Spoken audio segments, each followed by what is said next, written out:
Hii ni Trust Media, mimi naitwa Dix. Usisahau kusubscribe lakini pia kubonyeza alama ya kengele ili kupata update zaidi.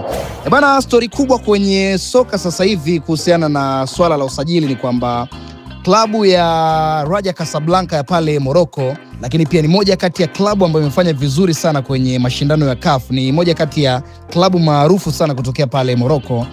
Katika dirisha hili kubwa la usajili ambalo litaanza kuanzia mwezi wa 6, limepanga kumsajili Ibrahim Baka, mchezaji tegemeo au beki kisiki kutokea timu ya Young Africa. Sasa labda tutajiuliza Baka ni nani ndani ya Yanga? Kwa wale ambao wanafuatilia ligi ya Tanzania, unajua wazi kabisa Baka si mchezaji wa kawaida. Ni moja kati ya mabeki imara zaidi, akiwa na uwezo mkubwa sana wa kusoma mchezo, lakini pia kuzuia mashambulizi na pia kuongoza safu ya ulinzi kwa utulivu mkubwa sana. Lakini pia kwenye timu ya taifa ya Tanzania ni moja kati ya beki bora. Yaani kwa lugha rahisi ni moja kati ya beki bora kabisa ambaye ni mzawa. Sasa katika misimu ya hivi karibuni amekuwa nguzo muhimu sana pale Yanga, hasa kwenye mashindano ya ndani lakini pia yale ya kimataifa chini ya CAF.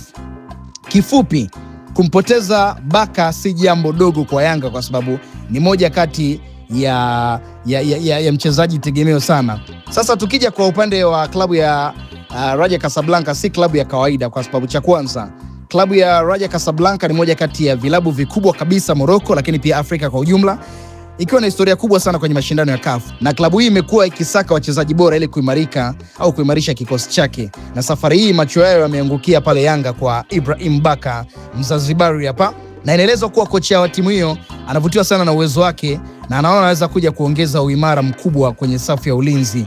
Na kocha wa timu hiyo hapo alishakuwa kocha wa timu ya Simba, kwa hiyo ligi ya Tanzania anaijua vizuri sana. Hapa nazungumzia msimu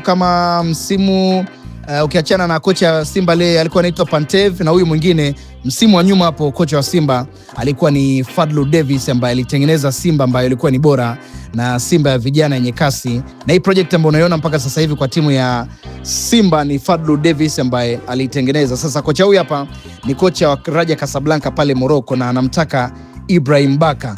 Sasa kuna watu ambao wataanza kusema ikoje, makubaliano yakoje, lakini changamoto kubwa sana nipo kwa upande wa Yanga kwa sababu ni mchezaji muhimu sana, na tukiangalia pia ligi inakaribia kuisha, na ukiangalia timu ambayo iko nafasi ya kwanza na timu ambayo iko nafasi ya pili sio pointi nyingi sana.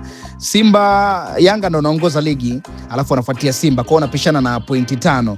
Kwa hiyo kuelekea kutafuta ubingwa wa ligi kuu, unaona kabisa hapo Yanga inamhitaji sana Ibrahim Baka, unaona Sasa macho yote yako kwa Ibrahim Baka mwenyewe, lakini mashabiki wameendelea kujidai ni mashujaa, wengine wakisema kwamba Baka aende ile akapate changamoto mpya, itangaze nchi kimataifa. Wengine wakisema hapana, Yanga bado tunamhitaji Ibrahim Baka, unaona. Lakini pia sijajua kama itakuwa ni rahisi kwa sababu ili kupata saini yake pia, kwa sababu ni mchezaji tegemeo kwa Yanga, lazima dau pia litakuwa ni dau nono sana. Sasa kwa kuhitimisha ni kwamba tunasubiria kuona matokeo ya dirisha kubwa la usajili ambalo bila shaka litaanza mwezi wa 6 pale. Ibrahim Baka atabakia Yanga au labda ataenda kuvuka mipaka ya Tanzania ili kuiwakilisha Yanga vizuri kabisa. Wewe unasemaje Yanga? Wewe unasemaje Baka aondoke au abaki Yanga?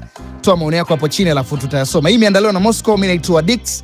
Usiache kusubscribe lakini pia kubonyeza alama ya kengele ili kupata update zaidi. Nenda pale YouTube search Trust Media TZ.